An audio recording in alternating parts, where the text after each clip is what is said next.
ഏറ്റവും പുതിയ ഡിസൈനുകൾ, ഏറ്റവും കുറഞ്ഞ പണിക്കൂലിയിൽ, ഏറ്റവും മികച്ച ഓഫറുകൾ.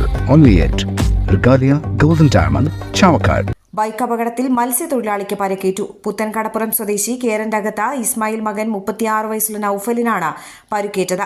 മത്സ്യബന്ധനം കഴിഞ്ഞ് ബൈക്കിൽ വീട്ടിലേക്ക് മടങ്ങവെ പെട്രോൾ അടിക്കുന്നതിന് എടക്കഴിയൂരിലെ പമ്പിലേക്ക് പോകുന്നതിനിടയിൽ റോഡിലെ ഡിവൈഡറിൽ ഇടിച്ച ബൈക്ക് മറിയുകയായിരുന്നു. അപകടത്തിൽ തലയ്ക്ക് സാരമായി പരിക്കേറ്റു. കാലുകൾക്കും ഇടത് ചെവിക്കും പരുക്കുണ്ട്. ഉടൻ തന്നെ ചാവക്കാട് ഹയാത്ത് ആശുപത്രിയിൽ പ്രവേശിപ്പിച്ചു. അന്താരാഷ്ട്ര നിലവാരമാർന്ന 100% സംശുദ്ധമായ silver jewellery collections, handcrafted classic silver ornaments, platinum പോലെ silver, Alukkaran silver jewellery, Chettuva road, Chavakkad, Chettuva road, Vadanappally.